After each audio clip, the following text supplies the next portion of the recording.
নমস্কার বন্ধুরা, আপনারা দেখছেন ASM Bangla online YouTube channel. এই মুহূর্তে কর্মরত শিক্ষক ও শিক্ষিকাদের জন্য উঠে এসেছে একটি বিরাট চাঞ্চল্যকর আপডেট। হ্যাঁ বন্ধুরা, কি সেই আপডেট সম্পূর্ণ বিষয়টি অবশ্যই আলোচনা করব এই ভিডিওতে, তাই ভিডিওটি স্কিপ না করে শুরু থেকে শেষ পর্যন্ত অবশ্যই দেখবেন এবং চ্যানেলে নতুন হলে চ্যানেলটি সাবস্ক্রাইব করে বেল আইকনটি বাজিয়ে অল নোটিফিকেশন অন করে দেবেন।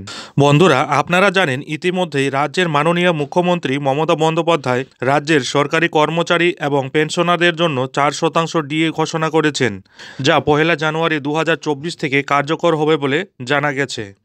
বাংলার শিক্ষক শিক্ষিকা সরকারি কর্মচারীরা আগে 6% ডিএ পেতেন। এবার আবারও 4% ডিএ বৃদ্ধির পর তারা এখন 10% করে মহার্ঘ ভাতা বা ডিএ পাবেন। কিন্তু রাজ্য সরকারের বর্ধিত 4% ডিএতে কোনোভাবেই খুশি নন সরকারি কর্মচারীরা।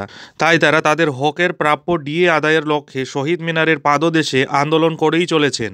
আগামী 19 জানুয়ারিতে একটি বিশাল মহামিছিল এবং একটি জনসভার কথাও রয়েছে।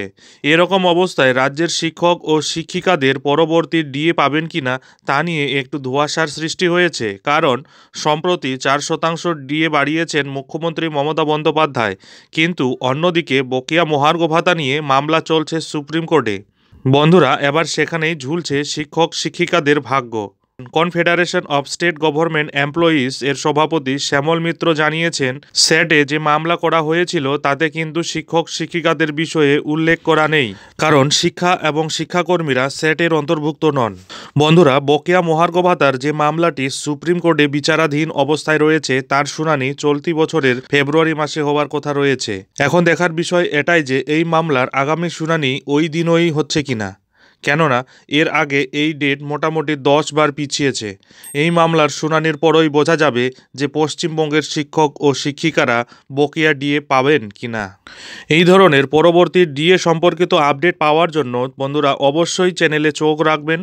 যাই হোক বন্ধুরা, এই ভিডিওটি এখন এখানেই শেষ করছি। ভিডিওটি ভালো লাগলে ভিডিওতে অতি অবশ্যই একটি লাইক দেবেন এবং বন্ধুদের সাথে শেয়ার করে দেবেন।